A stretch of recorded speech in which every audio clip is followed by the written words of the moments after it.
Welcome to UA Overtime. I'm your host, Jermaine Dennis, and I'm sitting here with Lindsay, Nick, and Vic. How you doing, guys? Yeah, welcome back for this next semester. First debate we're going to only debate we're going to talk about is the NFL Super Bowl.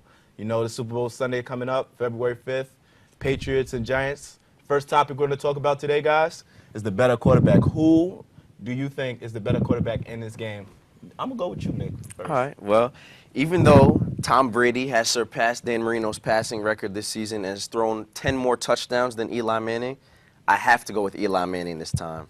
The reason I say that is Eli Manning has surpassed Tom Brady in the playoffs, throwing 2 more touchdowns than him, as well as 300 more yards. Tom Brady struggled tremendously against the Ravens defense, which is ranked 2 in the NFL, while Eli Manning helped his team beat the best defense in the NFL, the 49ers. So I'm going with Eli Manning. Okay. All right. And Vic? I think I got to go with Eli as well. Since their last game against the Cowboys in the final game of the regular season, he's thrown 11 touchdowns, only 1 pick, got over 900 yards.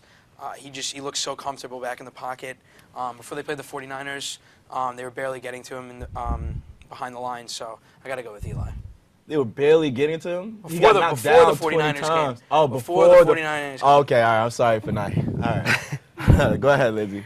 I have to agree with them also. I'm going to say Eli, and that's because, well, I think he's always been in his brother's shadow, but this season he really stepped up and showed that he should be considered one of the elite quarterbacks. Now, one of his biggest strengths is he thrives in the pressure cooker.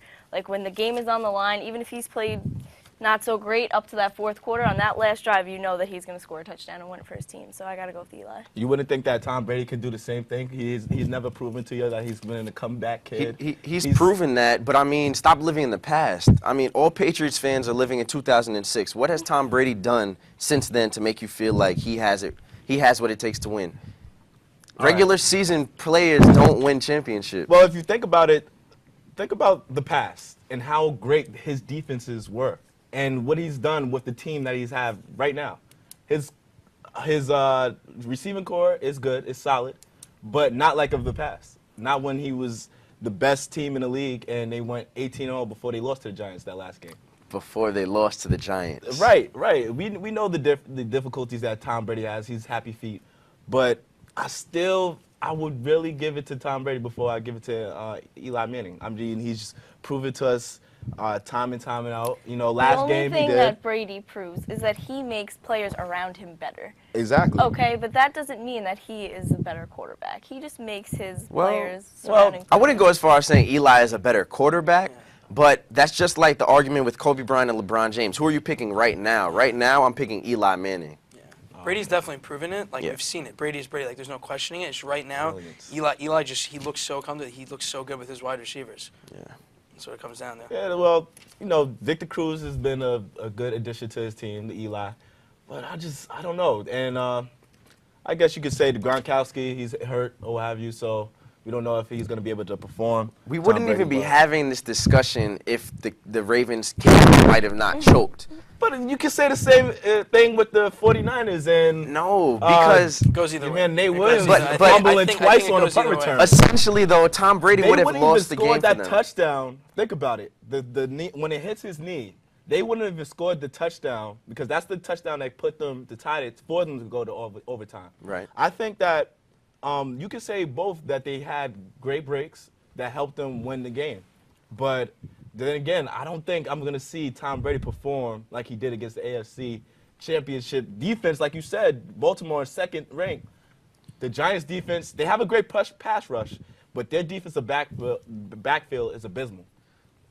So, I don't know. But the Patriots are even more abysmal. They have the second worst in the league. And, I mean, Tom Brady, he didn't do it for me against the Ravens. And the fact that Eli Manning played better against the best defense and Tom Brady played worse against the second best defense, that says a lot. You know, it's funny because they were both similar games, down to the wire, last possession. So I think, again, it's going to come down to last possession this Sunday. We'll see who steps up. I definitely think that, too. I think a lot of writers, a lot of analysts have been overplaying the fact that the Giants is coming in hot because I think the Patriots is also coming in hot. They haven't lost a game since they lost to the Giants. All right, we know that. But Like, then again, you don't just win 10 straight games in the NFL and not be. Well, you don't a win great 18 team. straight games and then lose like they did a few years ago. We'll see. We'll see. We'll see. All right, guys. We'll go to now we're gonna go to a commercial break. When we come back, second quarter, we're gonna talk about the defense. Which defense is gonna stack up against each other? Who has the better advantage? Stay tuned. Vi sitter under fällen och snön omkring oss ler. Och inte förrän till kvällen blir färden hemåt styr. Bjällerklang, hördes stinglig dag. Flingor nu virvlar de, vi möter vintersång. Ute faller snö, i vildmarkens skål. Och är det lagom när ljuden kommer når. Snön lyftes ner och framför sleden snart. Med rösta spelar kärlek.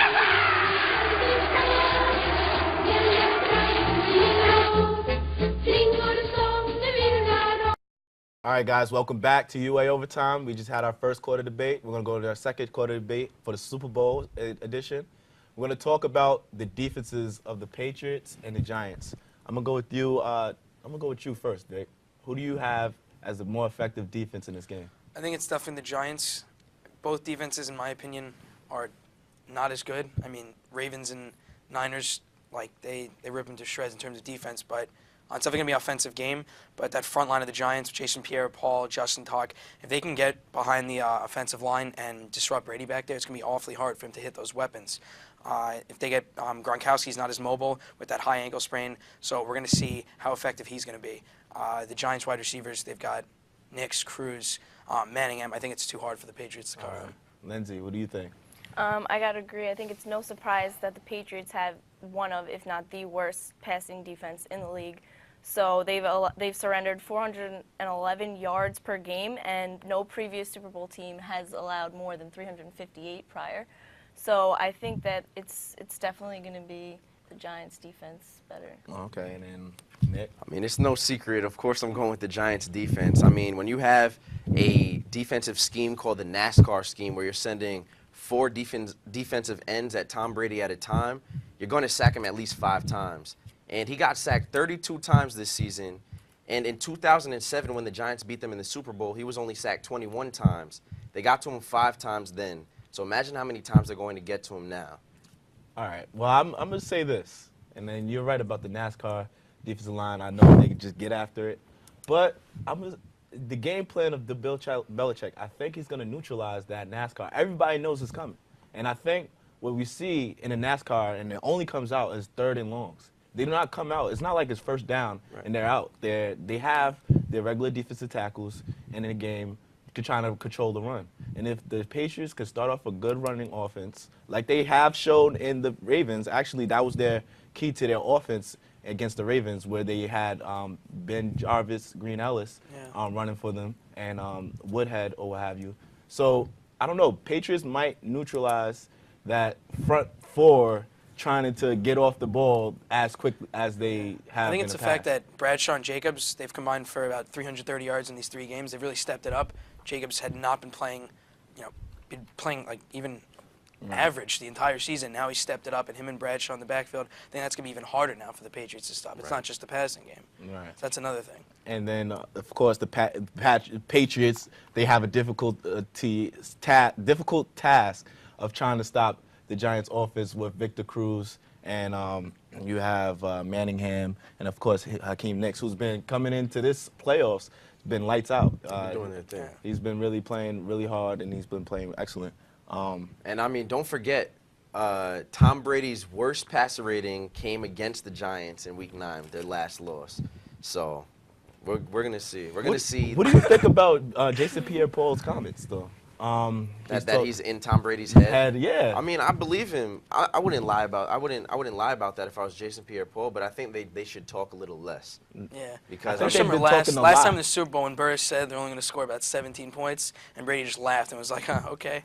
And now this time, I don't think he's going to say anything. Do you think it's going to be a high-scoring game because of the weaknesses of the defenses? I think it'll be like the same way they played in Week 9 in the 20s. Yeah. It won't go past 28. It's going to be a final drive. And The winner won't score past 28 points. Lindsay, what do you think? I agree. I don't think it's going to be that too high scoring of a game, but I think it'll probably be similar to the last game. Should be a good matchup, though. All right. Well, that'll be the end of this quarter. Now we're going to go to our halftime report. Once we come back, it will be the third quarter, and we'll talk about our X factors, who we believe is going to be the game-changing player of the game. All right? Stay tuned.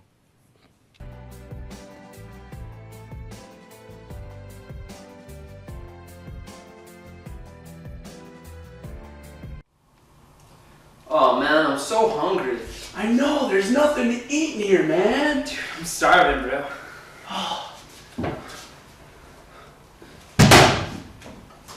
There's nothing Anywhere. Oh man, what are we gonna do? I know. What?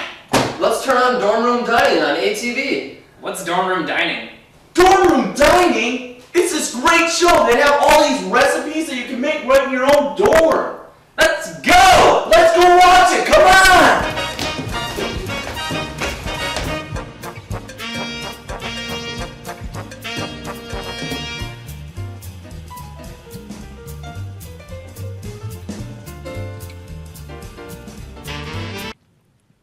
Welcome back to the third quarter. Now we're going to talk about the X factor of the game. Who do we think is going to be the person who's going to make a difference in the outcome of the Super Bowl? Nick, who do you have being that guy that's going to make the difference? I'm going to go with somebody that people usually don't think about. I'm going to go with defensive tackle Chris Canty on the New York Giants. If he can stop the running game, there will be no chance for the Patriots to have any trickery up their sleeves. They'll have to put the game on Tom Brady's shoulders, which will give the Giants a chance to rush everybody at Tom Brady, giving him 5 or more sacks and hopefully turning over the ball. That's interesting. I don't know about if Chris Canty is going to really be that effective because of the play calling of Bill Belichick with the misdirection and not really running in the middle to like really stabilize that running game. I understand what you're saying, but maybe like against the 49ers where they have a power more straight at you running attack, he would be very effective. But in the scheme of the Patriots, I don't know if he can really I totally disagree with you, Jermaine. I'm going to say that because when you use misdirection, who are you running at? You're going to get Jason Pierre-Paul, Justin Tuck. You're going to want to go up the middle because you're thinking that the Giants don't have a good front line. You're worried about the Giants' defensive ends on the side. So you're going to run the ball straight at Chris Canty, and he's going to have to come up big and stop Well, him. that's what misdirection's all about. You want the people to be overly aggressive, which the Giants' defensive line is all about. They want to get to the quarterback. They're very aggressive, and I don't know if they can always stay at home. So that's why you use the misdirection to the outside, which will affect that. When you whole move it to the Chris Canty. outside, who are you running at?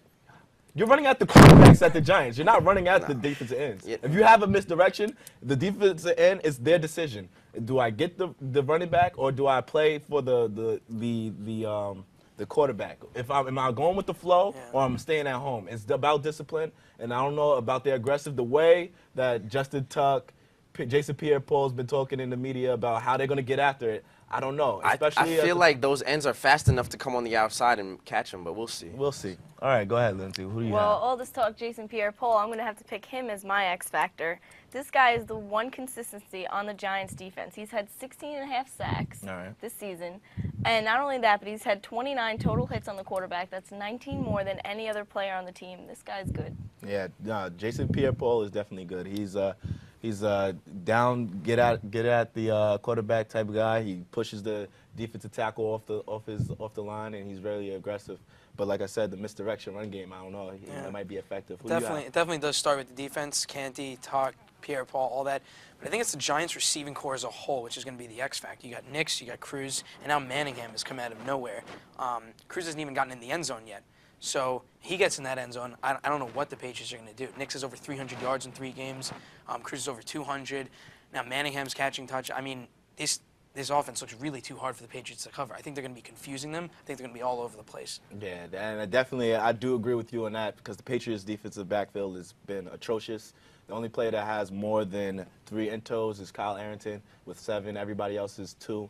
It's not really a turnover type of defense where back in the past, Patriots was strong for getting the takeaways, and they're not that effective in that area. My pick is going to be Guzkowski and Tynes, the kickers of both teams. I think they both have both heavy weights on their shoulders. They have to be able to come in at crucial points and kick the winning field goal or the game-tying field goal to go into overtime, whatever. I think this game is going to be really close. I think it's going to be high scoring. I think it's going to be 28-30s maybe because of the defense. I think they're not going to really be able to stop each other's offenses as they would think they would like to. Remember, we're thinking about, you said Tom Brady last game, he struggled, but that was against the number 2 defense.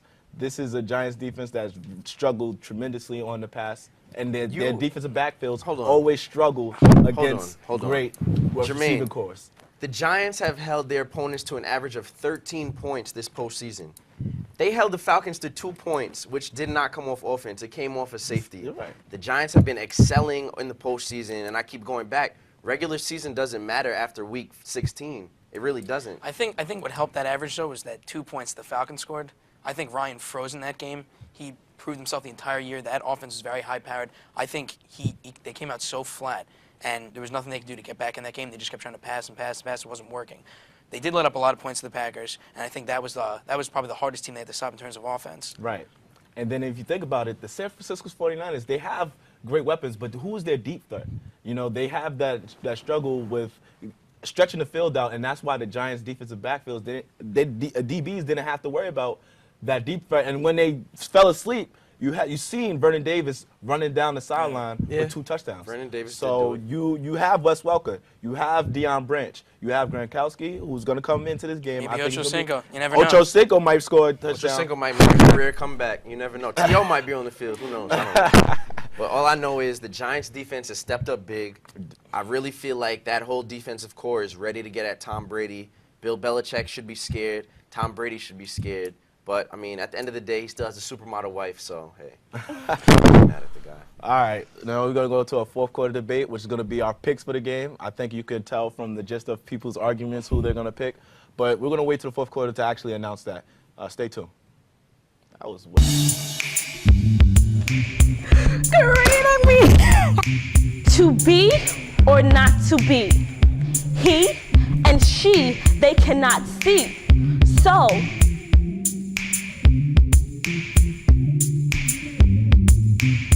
I know this sounds a little strange, but I get paid a lot of money to do people's hair.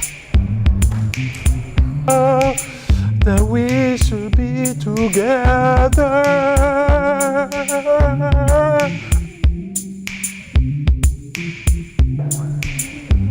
Hey, yo. really want to get it all over your lips. Just like this. All over your lips.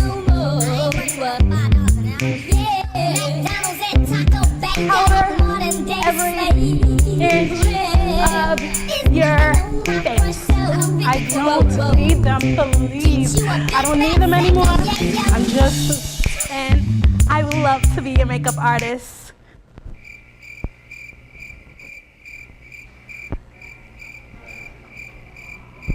Are we done?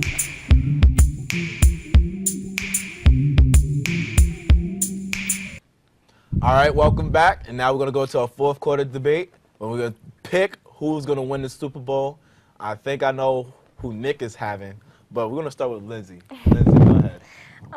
I have to say Giants because offense sells tickets, defense wins games. The Giants held their opponents to 13 points, an average of 13 points and 200 passing yards.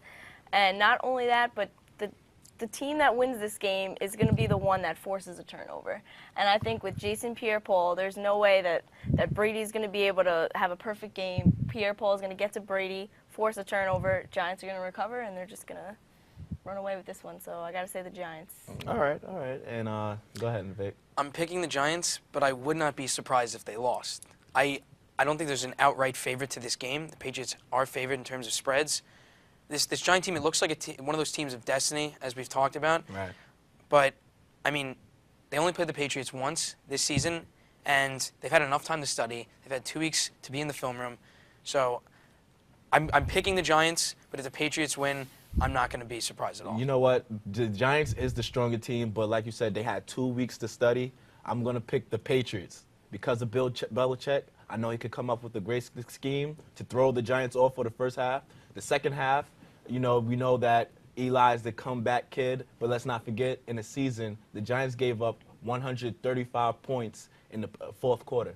135 points in the fourth quarter and throughout the season. So the Giants is also able for giving up big plays. You got to remember the Giants against the Packers in the regular season. The reason why they won, Eli became amazing. But what if the Patriots don't give Eli enough time to drive down the field? You don't know. I'm going to have to go with the Patriots. I already know this guy's response. After Sunday, what is Denver, Minnesota, and Buffalo all going to have in common with the Patriots? They all lost the Super Bowl 4 times. And to think about it, I mean, this game is going to come down close, but there's no question that both teams are playing for a lot. I mean, Meyer Kraft, the Patriots owner, his wife passed away this season. The Patriots are trying to, play for her. Eli Manning is trying to get out of his brother's shadow, get another Super Bowl ring. And I think it's going to come down to probably 3 or 4 points. I have the Giants winning 24-20. 24-20. All right, well, since you've given bold predictions about what the score is, what do you think the score is going to be? I'm going to go with 27-24 Giants. 27-24 Giants. And I'm going to say 28-21 Giants. okay, so you got them up a touchdown. I think it's going to be closer than what you think. I think it's going to be by a field goal. I think it's going to be 30-27. I think it's going to be the Patriots 30-27. I think that Tom Brady will come back. He'll show us all his god-nephew-like Jermaine, let me stop you right there and tell you why the Passing Patriots. offense. Let me tell you why the Patriots are not going to win this game. Tell me. Because teams with a positive turnover differential, are 33-3 all time in the Super Bowl. All right. Okay, the Giants have a +5 and the Patriots have a -3 turnover differential. So we can talk numbers. You're absolutely right. There was one show I sat here. I must have spit like 6 facts why the Patriots were going to beat the Giants, and they lost. I think all numbers go out the window in this game. Definitely. I think it comes down to that final drive, like we saw a few years ago. The Patriots went down, scored in about 2 minutes, and Giants came back. David Tyree, you know the whole story. So it all comes down to heart, and I feel like Eli, they're just too hot to lose right now. They're too hot to lose. I think Eli's got a lot more heart than Brady. They beat the Super Bowl favorite. Brady choking. Now, this is amazing. I never in my Brady choked against the 3 Ravens. semesters I don't think it's that he reporting chokes. I think it's analyzing. I think it always just comes down to the defense. I think it does come down to what defense can make the plays. Or I also, like I said, my X factor is the kicking. I really do truly believe. Both kicking is true. I don't think Brady's going to turn it over. I really do I don't have think trust that in. the coaches are going to put that much pressure on the kickers. Like, I think they're going to leave it up to their quarterbacks to try to get We know down Bill the Belichick, field 4th and 3, 4th and 2. He's going for it. And let's not forget that Eli has a history of also not only coming back, but doing some appalling things in a game, like just giving up a game. Like Brady, as far as him struggling in the Ravens game, we truly know that Brady said after the game, I'm going to make it up to you. He promised to his owner, and I really think that Brady's going to come out firing on all cylinders. Like, he's going to be... I mean, you could fire all you want, but it comes down to how are you going to stop that defense? How are they really going to stop the pass rush of the Giants? I think it's more of the defense worried about how they're going to stop the offense. I really don't think... They already stopped him. They proved it time in and time out that Tom Brady is not who he used to be. He doesn't have that killer instinct anymore. Notice how you say they stopped him. They scored 20 points in that game. That's still not won the stopping a team offensively. They still Stopping won a the team game. offensively is really limited them to maybe 10. A The team Patriots that were has so much averaging like offensive 35 power, points, yeah, though. as much as the They were Patriots averaging score. 35, and the Giants stopped them to 20. If the Giants can have the Patriots score 20 or less, the Giants win the game. You have to hands remember down. that was Brady's probably worst game of the season Against the Giants. against the It Giants. was the worst game. It was his worst passer rating. And I think that Jason Pierre-Paul is in Brady's head. Brady cannot even deal with it. He doesn't know what he's going to do. Brady called his wife Jason Pierre-Paul last night by accident. Now, is that a real fact or is it fiction? Let's talk fact and fiction. Taking a guess. All right, guys. Well, we'll have one more quarter left. It's going to be overtime. We're going to talk about the brother of Eli Manning, Peyton Manning, and whether you think he's going to stay with the Colts for next year. Stay tuned. Here on UA Overtime, the most crucial aspect of the show is by far the opening statement. But sometimes we make some mistakes.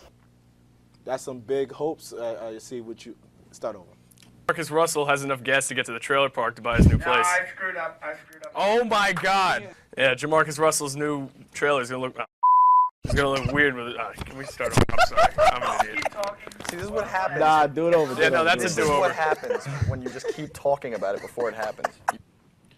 Welcome back to UA Overtime, and now we're in our overtime round.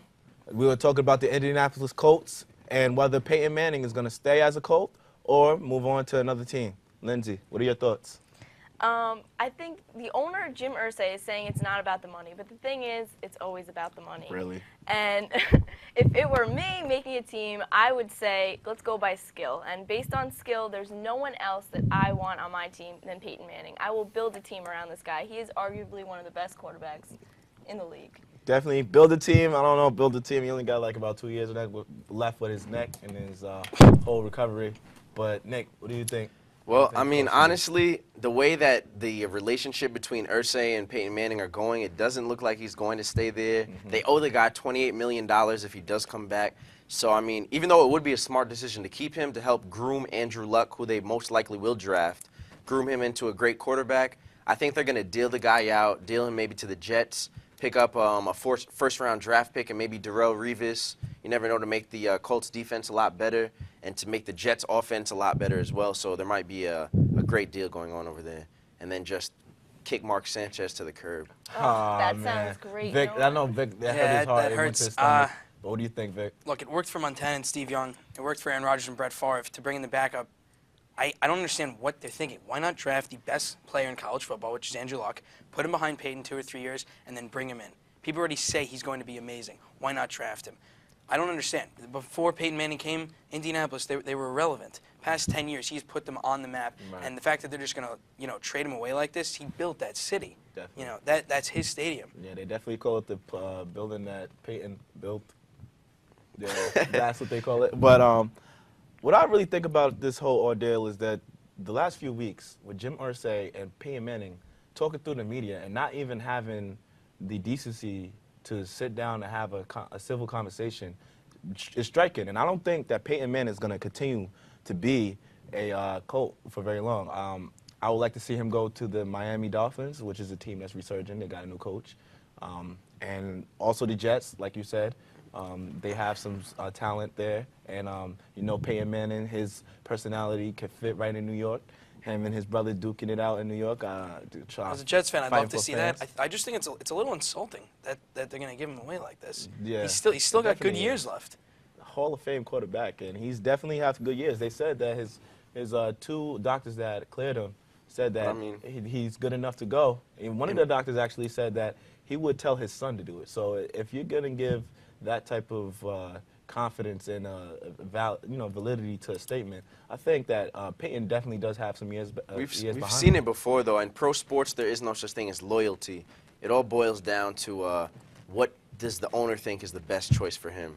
And most likely, we're going to see Peyton Manning leave Indianapolis. Yeah, because he wants to save money and look for but the future, like he said, why not bring in Andrew Luck underneath Peyton Manning and let him groom? But you have made the point during the commercial break that Peyton really doesn't groom the backup quarterback, as you could tell this season. Was abysmal. So we're not really sure about how that's going to turn out. But all right, guys, that was the end of the show. Thank you all for watching.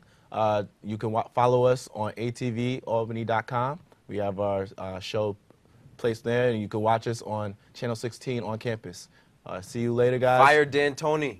Fire D'Antoni. That's the last comments from Nick right here. And thank you for watching once again.